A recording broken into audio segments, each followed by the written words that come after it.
Hello friends, my name is Jess. Hang on.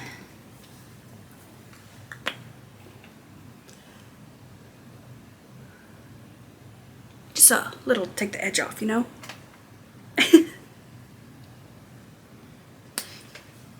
Hang on. Okay. Hello friends, welcome to my channel. My name is Jess, and this week we made a festive red, white, and blue vest to go with our skirt that I have already made off camera. I actually made it for a graduation that I went to for my old makes me sound pretentious. Hi friends, welcome to my channel. My name is Jess, and this week we made a festive red, white, and blue vest just in time for Independence Day. And I am super proud of the way that it came out. It's a super easy and quick project that you can just really whip out. I think what made this particular vest are my buttons. This is my first time doing some wacky buttons, and if you want to see said wacky buttons, which are probably on the thumbnail, so does it matter? No, it doesn't. This is my first time using wacky or like irregular buttons, and I am pretty happy with the way that they turned out, though I don't know if I will be utilizing these as much as I had intended when I bought them, because the little pokey points on them aren't really ideal for clothing, especially utility buttons. I think that they should be used more for decorative purposes, because they are kind of tearing up my buttonholes, which wouldn't be a problem if I would more densely do my buttonholes a little bit more dense. But you make some stuff and you learn some stuff. Without further ado, let's get to sewing. This is my first time sewing with striped fabric. So on top of the usual anxiety that I get about cutting out the pattern, I had extra anxiety because I wanted to make sure that the stripes all matched up, which, spoiler alert, they did not match up to the standards of a professional sewer or professional seamstress or whatever you want to call it, but they turned out great for me. Both pieces, because you cut out 2 of every piece of this pattern, both of them are identical, even if when you sew them together the stripes don't exactly match up. But that was way too much for my brain to comprehend when I was cutting out the pieces. So I just cut them up and making sure that the lines were going straight up and down, and that each piece had identical pieces. As you can see here, I went ahead and cut them out one by one. The first one I was cutting on the fold, so of course it had to be doubled, unless I wanted to put a seam there, but that was too much work to be done. So I cut this out one piece at a time, and I just moved the piece over a little bit to make sure that I got it straight on that upper line in the left-hand corner, or left-hand side, because that will be the side where the buttons go, and so that's the important part, for it to be straight versus the one that was closest to me, because that side will be connected to the side piece, and it doesn't matter because that's not going to be straight anyway. It was more important for the piece where the buttons are going to be straight.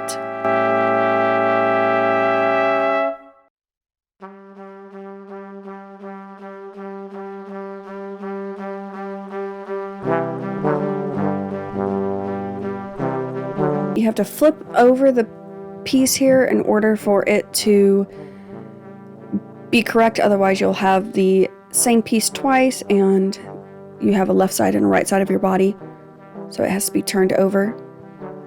And I am so proud of myself for how good these matched up. They look so great, and it makes me so happy.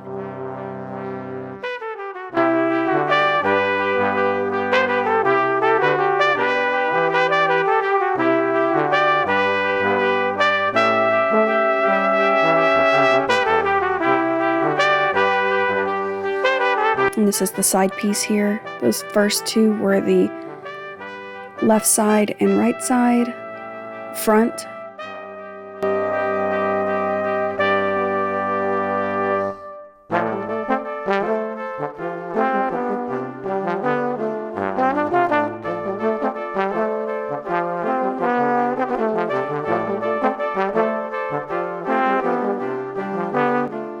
This fabric was supposed to be just a really gaudy 4th of July vest, and I think I succeeded on doing that.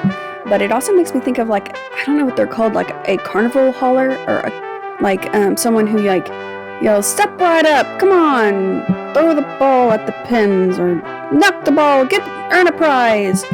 That dude. I think that if I could get the vernacular down, at least I would have the outfit to go and do it.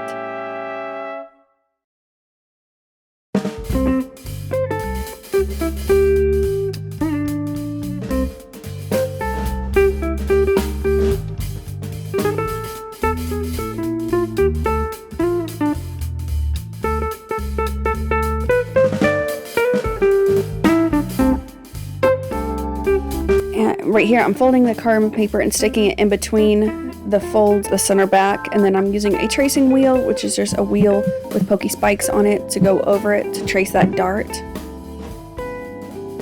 Going in and pinning that dart. You can't see a lot because the pokey wheel that puts the dots on there, they're just really small dots. I tried to go in with a pencil and connect the dots a little bit, but you still couldn't see it on camera, and I wasn't brave enough to do it in Sharpie or anything because I was afraid that it would show through.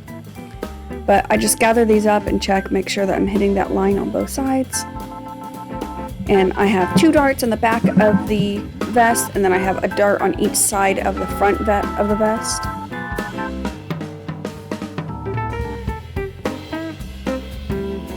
And next time I'm not going to be using the tracing wheel, the little pokey wheel that I used for any kind of printed fabric, because it was just so hard to see. You can see it a little bit here, but it was really hard to see when I was pinning this. So next time I'll use the thing that I use usually for transferring embroidery patterns, or I can just use a pin to go over it.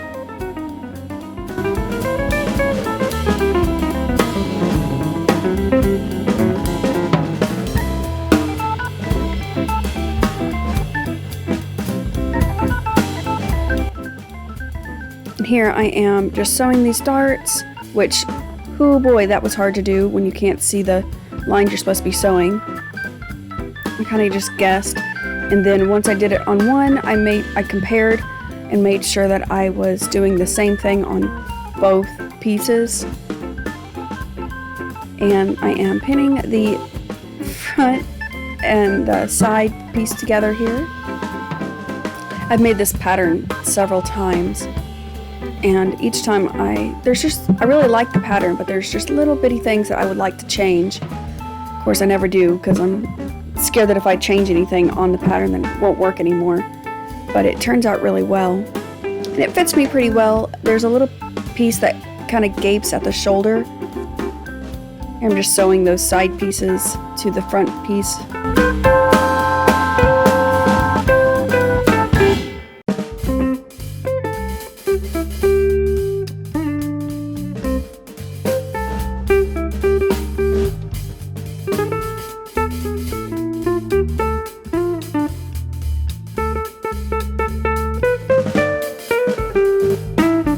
Now I am pinning the side pieces to the other side of the side pieces to the back piece.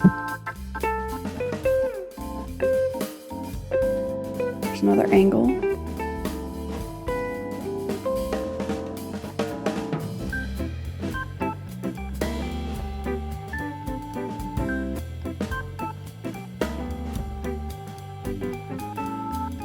And then I'm just stitching those together.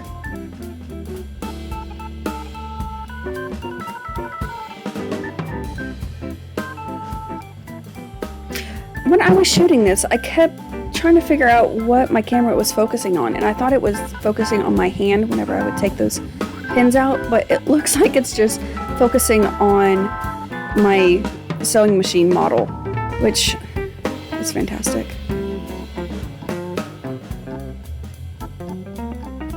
I'm still just sewing the side piece and the front piece together, or excuse me, the side piece and the back piece together. Making sure to remove the pins.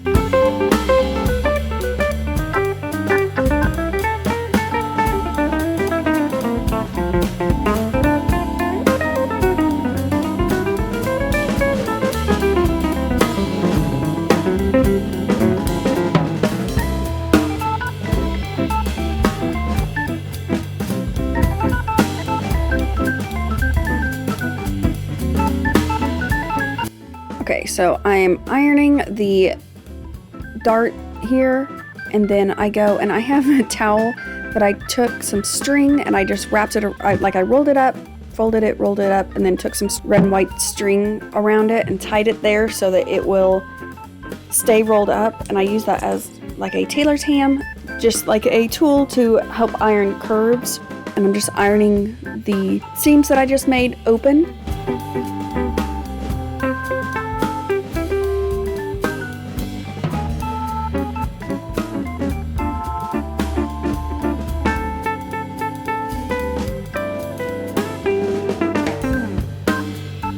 And then I'm pressing the darts again. I press all the darts towards the center of the back, so towards my shoulder blades. Here's these top seam. Oh, that was part of what we were sewing earlier. But that's the shoulder seam. And here we are just marking 1/2 inch away from the bottom between the darts. That way they can be folded up to make a 1/4 inch seam. And now I'm folding and pinning that back, which there was no reason for me to pin. This was an extra step that I didn't need to do because I ended up going and basting that closed. Basting is when you just use a long piece of thread and you just take real long stitches to keep something together instead of using pins. The reason why I couldn't leave this pinned is because I'm fixing to put the back and front together. I'm going to be putting the lining and this front piece together. And if I did that, the pins would be in the way. And plus they're really pokey, so I try to use basting stitches whenever I can. Plus they're usually faster than pinning too.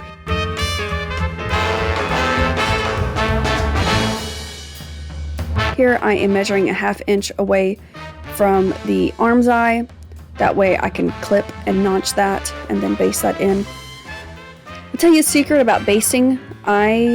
Whenever I can, whenever they're not going to show, I leave the basting threads in. I don't see any point in taking them out of the inside of the garment because if anything, it's just going to add more structure. You can tell if I just fold these to meet how there's that little bubble right there. So that means that I need to clip it so that it will stay. So we'll meet it like this.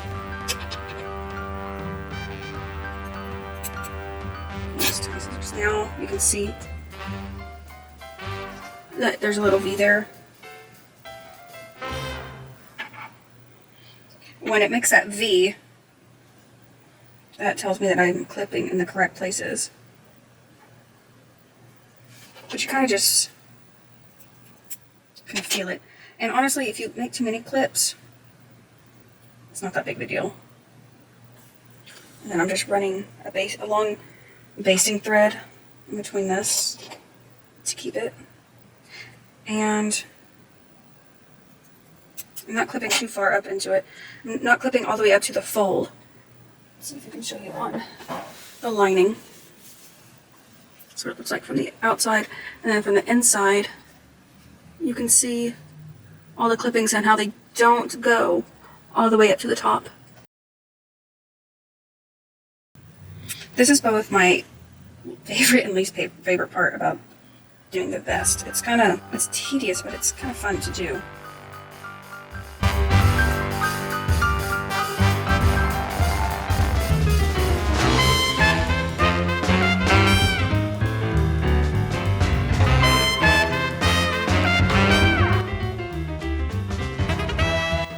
We're getting to this weird point right here where it kind of sticks out this way and that kind of sticks out this way.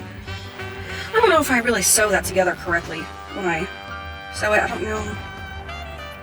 Every time I make this pattern, I tell myself I'm going to just clip that off and make it around arm's eye, but then I never do. Okay, so let's see that. Sometimes I'll start at the bottom and then go around and then start at the bottom on the other side and go back around till I get to this point over here, because you just get lost. Okay. So I just clip wherever I feel like I should, and sometimes I clip too much. It doesn't really matter. If you clip too much, then it just won't be a V. It'll just stay together, and you just baste over it, and then this ends up getting whip stitched together with the lining anyway, and so all of that gets enclosed and nobody will ever see it again, so they won't know that you clipped a lot.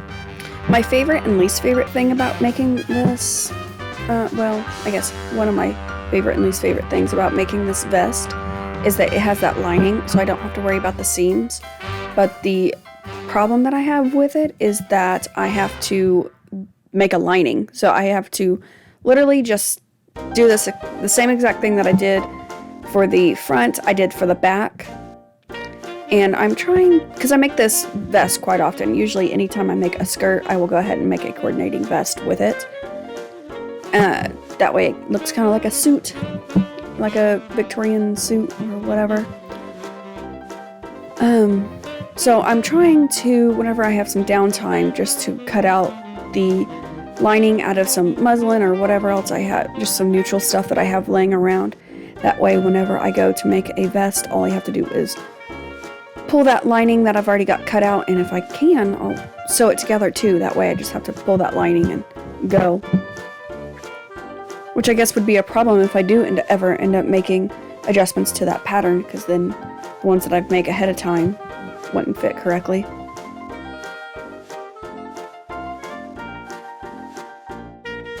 I'll link the this pattern below, or I don't know if I'll link it, but I'll tell you who made this pattern down below. It's super simple and easy. I just got it off Etsy, printed it off my computer, and then just taped it together. It's got several different sizes on it. The first one that I did the largest one, and it fit. It was just a little too big, so then I did a couple sizes smaller, and it fits really well.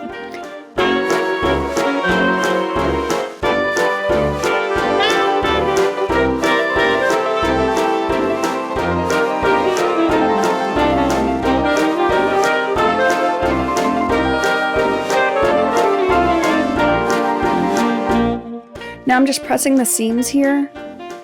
I try to press as much as I can as I go, but I try to do it in batches. So if I can, I will sew all the seams and then come and press everything. Alright, so now we have the front piece and, well, I guess the outside piece and the lining. So I start at the darts because I know that those two need to match up because the bottom's already finished. And then I just go ahead and pin all the way around it. The reason why we go in and mark 1/2 inch away from the edge and then fold it in that 1/4 inch and then baste it in place is so that whenever we go to turn it inside out, or I guess right side out, that we have that seam already finished whenever it gets sandwiched in there. And then you don't have to worry about doing that whenever you are sewing all the way around the vest.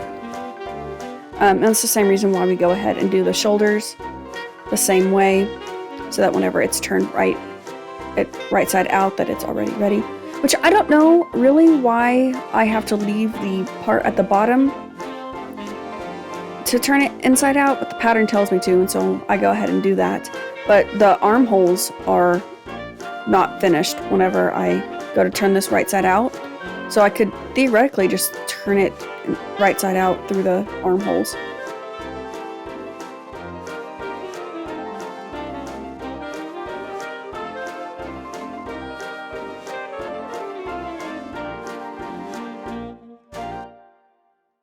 Okay, so now I am just stitching all the way around this, just put together the front piece and the lining.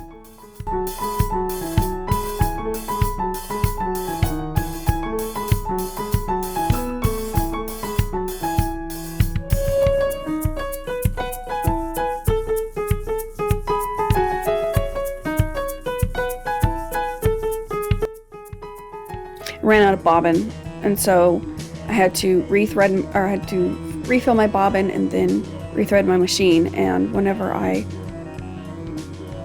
went to go continue sewing, I had forgotten that I was top stitching which I guess it doesn't really matter because this is in the inside of it,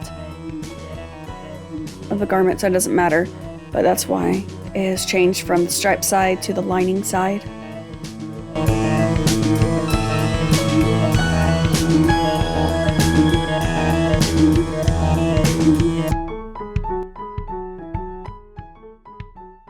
I just turned this out, but I'm gonna have to return it back in and clip all the edges, the corners and curves. That doesn't look good. Versus, here's a vest that I've made out of the same pattern. Versus this edge. I'll show you side by side.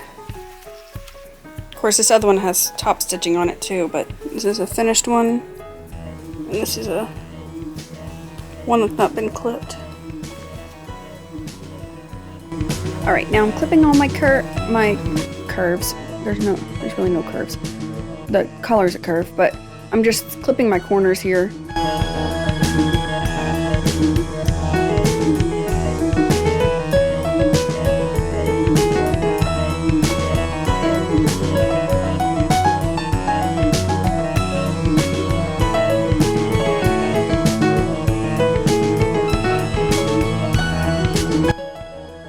Collar, which I really don't think that, or the neck, there's no collar. I don't think that it really needed it, but I just wanted to make sure that it would stay flat. And then I am just going over and ironing. After I turned it right side out, I'm going in and ironing, making sure that those seams are really nice and crisp. I use a spray bottle filled with half vinegar, half water. And I spray that on there. I don't think there's any footage of me doing that, but I do spray that on there, and then it just makes those seams crisper. And it's supposed to, according to my grandma anyway, it's supposed to help keep the wrinkles out longer too. Now I am just top stitching. This just gives a more professional finish to the vest. It encourages it to stay crisp and put together like that instead of being baggy, like a potato sack or a pillowcase.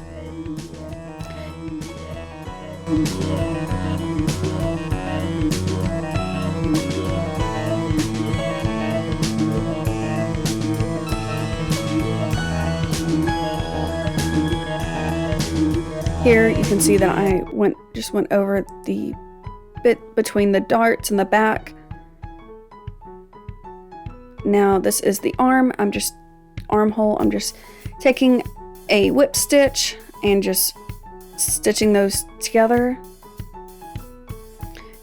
Being careful to not catch any of the top material that will show through. I'm just stitching through the part that I basted down. Here my husband tried to help me with buttons placement on the vest, but I ended up just eyeballing it because I couldn't see the marks on that blue stripe. And I'm sewing on my beautiful red star button.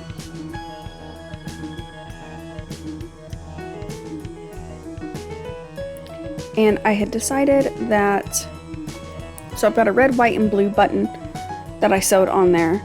Well, I decided that I wanted coordinating buttonholes as well. So the white star gets white buttonhole, the blue star gets a blue one, and the red one gets a red one. Yes, I can do buttonholes on my machine. I don't like it, and every time I get so frustrated, and I find it's actually faster for me to just go ahead and do buttonholes by hand. Even when I have a skirt that has like 7 or 8, sometimes 10 buttons and buttonholes on the skirt, I would rather do them by hand than by my machine, because I just get so frustrated. They aren't the greatest buttonholes in the world, but they will do.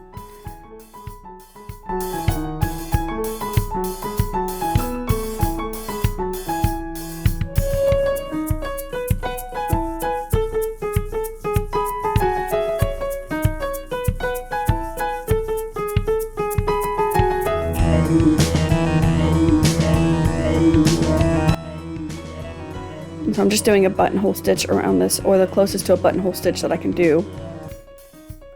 Which a buttonhole stitch is just like a blanket stitch with an extra little purl at the end. I do plan on going in and putting some fray check on it, and fray check is basically just super glue for clothes. That way the buttons going in and out shouldn't affect it too much. I went ahead and I went ahead and did my buttonholes with coordinating colors with the buttons. So the red one gets a red buttonhole, the white one gets a white, and the blue one gets a blue. I did intend on doing it in red, white, and blue, going from the top to the bottom, but I ended up doing red, blue, white, which that's fine. But I am so happy with it. I think it turned out really great, and I definitely will be wearing it for the 4th of July. I plan on doing more videos of my sewing adventures and just my crafty adventures in the future, so if you want to, go ahead and stick around. I plan on uploading every week.